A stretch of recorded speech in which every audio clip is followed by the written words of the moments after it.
Welcome to my channel Slay Mind. Today we are covering the topic of lines and angles for class 9 from NCERT book. In the meantime, please like and share my video and subscribe my channel. Thank you. In which it is saying AB is parallel to CD. Okay, this is parallel to this line. Now angle APQ, angle APQ, this is 50 degree and angle PRD is equal to 127. This is 127 degrees.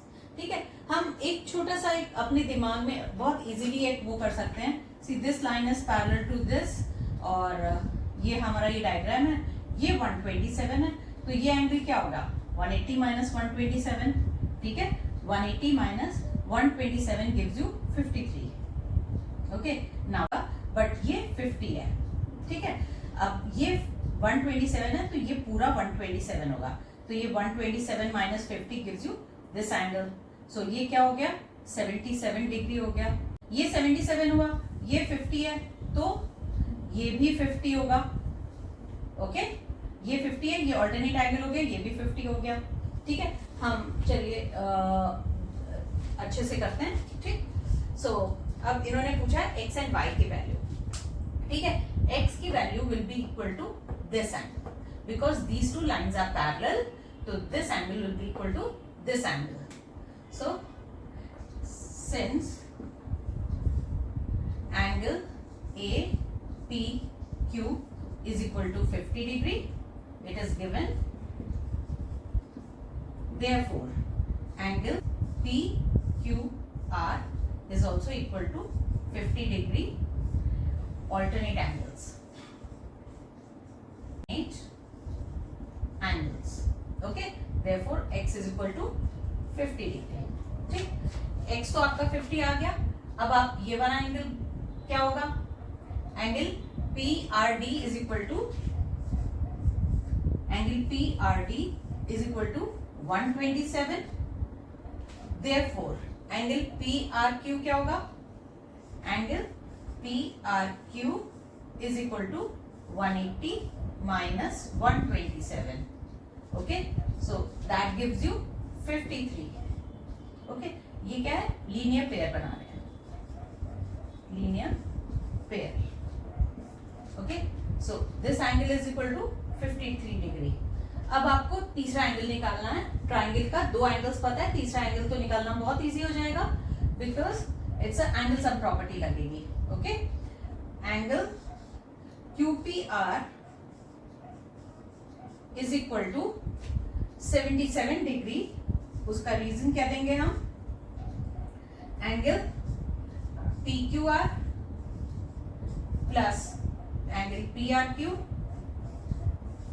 Plus angle QPR is equal to 180 degree.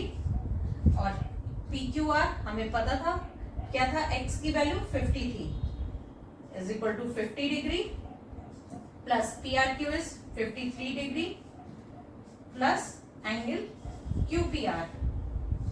QPR क्या था, y था, it is y is equal to 180 degree. So y is equal to 180 minus 103 degrees, that gives you 77 degrees. ये आपने पूरा इसके side में लिखना है. Okay, therefore y is equal to 77 degree. Okay, पूरा हो गया ये आपका question. Now, question number 6. In this question number 6, this is the diagram. Now, PQ and RS are two mirrors placed parallel to each other. ये दो mirrors हैं, दोनों parallel रखे हुए हैं. So that means PQ is parallel to RS. An incident ray AB strikes the mirror P. An incident ray AB strikes the mirror PQ at B. ये यहाँ पे AB जो है PQ को B पे strike कर रही है. The reflected ray moves along. और ये reflected ray है. Okay? ये इंसिडेंट रे है और ये रिफ्लेक्टेड रे है. ठीक है, the reflected ray moves along the path BC and strikes the mirror RS at C. Okay, and again reflects back to CD. Now prove that AB is parallel to, हमें ये prove करना है that AB is parallel to CD. Okay, now अब हम एक imaginary line draw करते हैं that is normal to plane. आप लोगों ने फिजिक्स में पढ़ा होगा कि यहाँ पे एक नॉर्मल होता है, ठीक है। सिमिलरली इसके ऊपर भी हम एक इमेजिनरी लाइन ड्रॉ कर लेते हैं, दैट इज 90 डिग्री होगी, इसके साथ 90 डिग्री, ओके ना। अच्छा, आप कभी भी दो लाइंस हैं, ओके, ये और ये, अगर ये 90 डिग्री है, दो पैरेलल लाइंस है, these are two parallel lines, तो अगर ये उसके ऊपर नॉर्मल है, ठीक है, तो ये भी पैरेलल होगा, ओके। अच्छा, और फिजिक्स में आपने पढ़ा होगा कि like this is a plane और उसके ऊपर एक नॉर्मल है, उसके ऊपर एक रे आ रही है, इंसिडेंट रे है, और ये रिफ्लेक्टेड रे है, तो ये angle of incidence will always be angle, so this angle of incidence will always be angle of reflection equal to the this angle of incidence will always be equal to the angle of reflection, so that means sin I is equal to sin R होता है always, so I is equal to R। अब हम इस question को solve करते हैं ना। अब ये बोल रहा है कि ये वाली एक रिफ्लेक्टेड रे है और ये ये इंसिडेंट रे है और ये रिफ्लेक्टेड है, so that means ये वाला angle I will always be equal to R, so let us take this angle as x, so this will be x, okay। Angle इसको ले लेते हैं m और इसको ले लेते हैं n, okay. Angle ABM, angle ABM is equal to angle MBC is equal to angle MBC, क्या है, because I is equal to R होता है, ओके। वाई, रीजन क्या होता है, ये angle of incidence is equal to angle of reflection, okay. ये चीज हो गई। अब आपकी ये वाली लाइन, ये 90 डिग्री है, ये भी 90 डिग्री है, ठीक, ये दोनों एंगल्स 90 डिग्री है, तो ये वाली लाइन इसके पैरेलल होगी, बिकॉज ये दो, दैट मींस इन दोनों का, ये दोनों 90 डिग्री बना रहे हैं, सो दैट मींस ये दोनों भी पैरेलल होंगी। ये दोनों लाइंस पैरेलल क्यों होंगी, आप ये देखो, ये है, ठीक है, ये दो लाइंस पैरेलल है, ठीक। अच्छा, ये 90 डिग्री और ये यहाँ पे 90 डिग्री है, जब ये यहाँ पे 90 डिग्री और ये पैरेलल है इसके, तो ये यहाँ पर भी 90 डिग्री होगी, ओके, क्योंकि ऑल्टरनेट एंगल है और ये दोनों एंगल्स इक्वल हैं, ये दोनों एंगल्स इक्वल हैं, तो कॉरेस्पॉन्डिंग एंगल्स हुए, so that means this is parallel to this. तो इसको आपको प्रूव करने की जरूरत नहीं है, बिकॉज ये लाइन जो है परपेंडिकुलर्स हैं दोनों between the two parallels, so these two are lines are also parallel, okay. BM is parallel to NC as BM and NC are perpendicular to RS के ऊपर, BM to RS and PQ respectively,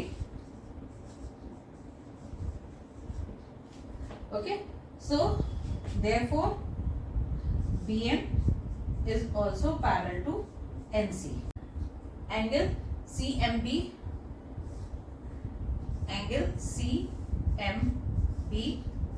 is equal to 90 degree. Angle PBM is equal to 90 degree. Alternate angles है ना ये दोनों, alternate angles, okay. अच्छा, ये वाला 90 हुआ, अब ये 90 है, तो ये और ये एंगल्स इक्वल है, ओके। जब ये दोनों एंगल्स इक्वल हैं और ये ट्रांसवर्सल है, so that means these two lines are parallel, okay ना। इतना आपको समझ में आ गया, ठीक है। I is equal to R हो गया है, ये वाला एंगल इज इक्वल टू ये। अब ये है, अब यहाँ पे ये वाली रे जो है इंसिडेंट है, सो इसको हम I डैश ले लेते हैं और इसको हम R डैश ले लेते हैं, ठीक है। सो अब ये दो लाइंस आपकी पैरेलल हैं, ठीक है, ये दो लाइंस आपकी पैरेलल हैं, जिसमें ये आ रही है, ठीक, जिसमें कि ये वाला एंगल अगर x है तो ये वाला एंगल भी x होगा, जब ये वाली लाइन और ये वाली लाइन पैरेलल है, ये दोनों पैरेलल है और ये एंगल आ रही, ये लाइन आ रही है, सो दैट मींस ये दोनों क्या है, ऑल्टरनेट एंगल्स है। तो ये अगर R था और ये I डैश है, तो ये दोनों एंगल्स भी इक्वल हो गए. Okay, now angle angle MBC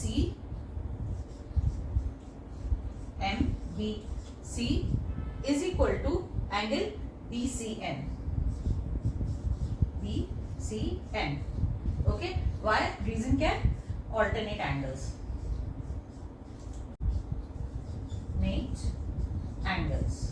ये एंगल इसके इक्वल है.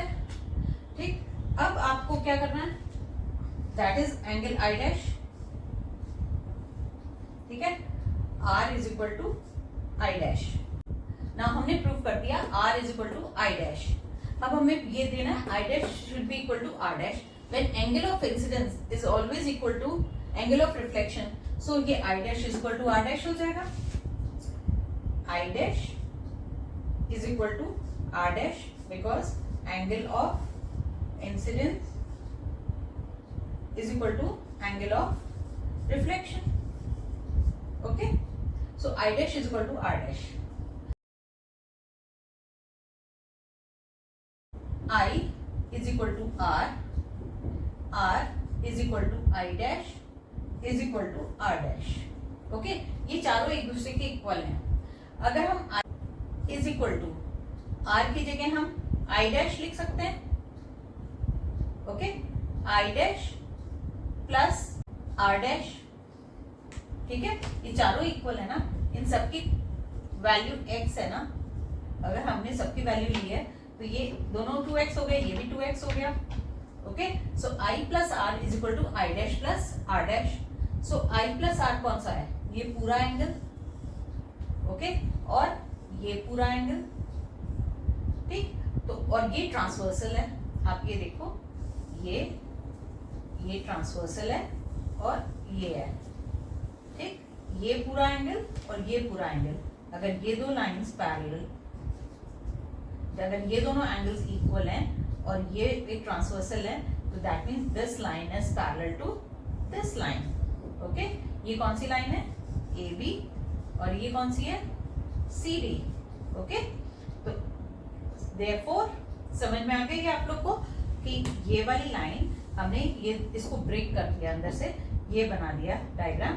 सिर्फ ये वाली चीज, ये AB हो गई और ये CD हो गई और ये ट्रांसवर्सल हो गया, ये वाला BC वाला. ठीक है, so I plus R is equal to I dash plus R dash. So that means this line will be parallel to this line. Okay, therefore I plus R है, so therefore AB is parallel to CD. Now this exercise is done. Now we will continue after some time. Hope your concepts are clear now and you liked my video as well. So please like and share my video and subscribe my channel. Thank you.